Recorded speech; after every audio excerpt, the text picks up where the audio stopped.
Morning. আমি সঙ্গীতা। আমার নতুন একটা ব্লগে তোমাদেরকে অনেক অনেক ওয়েলকাম। কেমন আছো তোমরা সবাই? আশা করছি ভালো আছো আর সুস্থ আছো। আমরাও না বেশ ভালো আছি। আর আজকে হচ্ছে রবিবারের, এখন ঘড়িতে বাজে সকাল ৭টা। তোমাদেরকে সাথে নিয়ে আজকের ব্লগটা এখান থেকে শুরু করছি। আই হোপ ব্লগটা ভালো লাগবে। তোমরা এর আগের ব্লগে দেখেছিলে আমি কিন্তু গ্যাদা গাছ লাগিয়েছিলাম। তো গ্যাদা গাছে দেখেছো দুটো গাছে একটা একটা করে বেশ বড় ফুল হয়েছে, সাথে বেশ কিছু কড়ি এসেছে। আর এই চন্দ্রমল্লিকা গাছটা তো পুরো কড়িতে ভরে গেছে। এরপরে ফুলগুলো যদি ফোটে তাহলে কতই না সুন্দর লাগবে। আর এখন চলে এসেছি সোজা ঘরে। এখন এই বিছানাটা একটু তুলে নেব। ইতিমধ্যে আমার সমস্ত বাসি কাজ, স্নান, পুজো, চা খাওয়া সমস্তটাই হয়ে গেছে।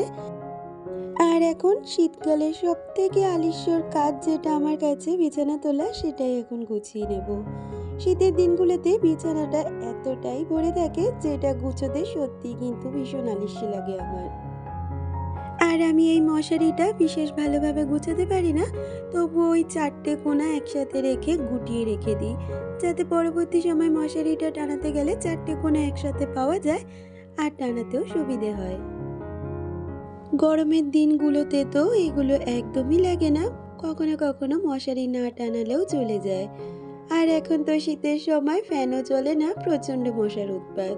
তো মশারিটা তো অবশ্যই করে টানাতে হয়। তারপরেই মাঝখানে যা ডেঙ্গুর উৎপাত শুনছিলাম, তারপর থেকে এখন কন্টিনিউ মশারি টানাই। বন্ধুরা, তোমাদের যদি আমার আজকের ভিডিওটার কিছু ভালো লেগে থাকে প্লিজ একটা লাইক কমেন্ট করে দিয়েছো। আর আমার চ্যানেলের নতুন বন্ধু হয়ে থাকলে চ্যানেলটাকে সাবস্ক্রাইব করে আমার পাশে থাকতে পারো। আর যারা আগে থেকেই কাজটা করে রেখেছো তাদেরকে অসংখ্য ধন্যবাদ। আর আজকে যাব একটু বাপের বাড়ি, কারণ মা বাবা অনেক দিন ধরে বলছে যে আয়। ছেলের পরীক্ষা শেষ হওয়ার পর থেকেই বলছে একটু ঘুরে যা। তো যাওয়া হয়ে উঠছিল না, তাই ভেবেছি যে এই রবিবারটাই একটু বাপের বাড়িতে যাব, তবে একবেলার মধ্যেই ঘুরে আবার চলে আসব। এখন তো ছেলের পড়াশোনার জন্য বাপের বাড়িতে সেই বিশেষভাবে থাকা হয় না, তবুও ভাইফোঁটার সময় গিয়ে বেশ কয়েকদিন ছিলাম। তবে মাঝে মধ্যেই এরকম এক আধ বেলার জন্য যাই, আবার ঘুরে চলেও আসি। সত্যি কথা বলতে ছেলের তো পড়াশোনা রয়েছে, তার সাথে আমার মনে হয় যে আমার সংসারটাকে ফেলে একদিনের বেশি কোথাও গিয়ে দুদিন থাকলেই আবার সংসারের চিন্তা মাথায় ঘুরেই চলে আসে। আর সেই কারণেই সেইভাবে থাকা হয় না। আর সত্যি কথা বলতে মনও চায় না যে অনেক দিন গিয়ে থাকি। আমি না থাকলে হাজবেন্ডের খাওয়া দাওয়া নিয়ে একটু সমস্যা হয়।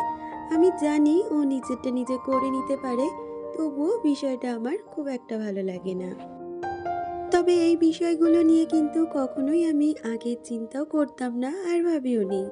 তবে যত দিন যাচ্ছে ততই কিন্তু এই চিন্তাগুলো মাথার মধ্যে আসে। আর বিশেষ করে যবে থেকে শাশুড়ি মা মারা গেছেন, সংসারের ভারটা যখন আমার ঘাড়ে পড়ে গেছে, তখন থেকে তো আরও চিন্তাটা আস্তে আস্তে করে আমাকে জাগার দেয়। তবুও শ্বশুরমশাই বেঁচে থাকাকালীন কিন্তু আমি বেশ কয়েকদিন গিয়ে থাকতাম, কারণ জানতাম হাজবেন্ডের ঘরে একটা সঙ্গী থাকতো কথা বলার। এখন তো আর সেই মানুষটাও নেই, আর আমার হাজবেন্ডকে বাড়িতে থাকতে হলে একাই থাকতে হয়।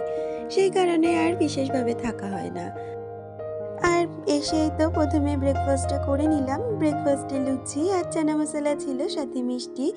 আর খেয়ে দিয়ে কিছুটা রেস্ট নিয়ে একটু গা গরম করে রোদ্রে চলে এসেছি মাকে একটু সবজিগুলো কেটে দিতে।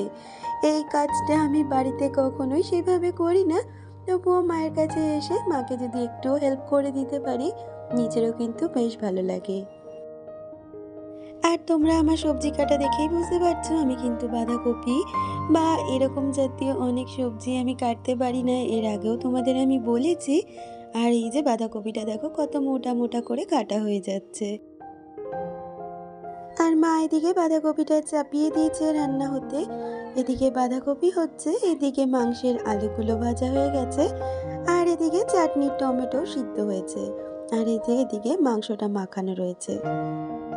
মাকে ওইদিকে কাটাকুটি করে সমস্ত গুছিয়ে দিয়ে এলাম। মা ওইদিকে রান্না বসিয়েছে, আর আমি সেই সুযোগে একটু জেরিকে আদর করে নিচ্ছি। আসার পর থেকেই শুধু গায়ে উঠে আসছে আদর খাবে বলে, তাই ওকে একটু আদর করছিলাম। আসলে সবাই কিন্তু ভালোবাসাটা ঠিকই বোঝে। এদিকে দেখো মায়ের কিন্তু মাংসটা কষানো হয়ে গেছে, আর ওই মাঝে মধ্যে এসে একটু ভিডিও ক্লিপ করে যাচ্ছে। আর তারপরে সবাই মিলে খেতে বসে পড়েছে আমার হাজবেন্ড, আর এই যে আমার দাদা, আর এই যে বসেছে দুষ্টু, আর আমার ছেলে যে কোথায় ঘুরতে গেছে তাই খুঁজে পাচ্ছিলাম না। আর এই যে ছেলের খাবার, তবে মাংসটা এখনো বাড়া হয়নি। খেয়ে দিয়ে একটু সময় রেস্ট নিয়ে বেরিয়ে গেছিলাম বাড়ির উদ্দেশ্যে, কারণ বেশি একটা রাত করব না। বেশি রাত করলেই ঠান্ডাটা আরও বাড়বে, আর আমরা যেহেতু হাইওয়ে দিয়ে আসি অনেকটা ঠান্ডা লাগে। সেই জন্য হাজবেন্ড বলল সকাল সকাল থাকতেই বেরিয়ে পড়ি। এখন ওই 4:30 মতন বাজে, আর এখনই বাড়ির উদ্দেশ্যে রওনা দিয়ে দিয়েছি। আর এইটুখানি সময়ের জন্য বাপের বাড়িতে যাই, তাতেই অনেকটা মজা হয়, অনেকটা ভালো লাগা থাকে। এইটুখানি আনন্দই জীবনের কিন্তু অনেকটা বড় পাওয়া। আর যাওয়ার আগে দুষ্টুর সাথে একটু কথা বলছিলাম, ওকে বললাম যে রেজাল্ট বেরোনোর পরে আমাদের বাড়ি যাস, কারণ আবারও সামনের সপ্তাহে বাবা মা আমাদের বাড়ি আসবে, যেহেতু 25শে ডিসেম্বর, সেই উদ্দেশ্যে। তাই বললাম তুই অ্যাটলিস্ট 2 দিন আগে গিয়ে থাকিস, তারপরে মা বাবার সাথে চলে আসিস। বন্ধুরা, আজকে তোমাদের কোনো প্রশ্নেরই উত্তর আমি দিতে পারলাম না, কারণ আজকের ভিডিওটা অনেকটাই ছোট হয়েছে। আমি পরবর্তী ভিডিওতে তোমাদের প্রশ্নের উত্তরগুলো দিয়ে দেব। তাহলে বন্ধুরা, আজকের ভিডিওটা এই পর্যন্ত। দেখা হচ্ছে পরবর্তী ভিডিওতে।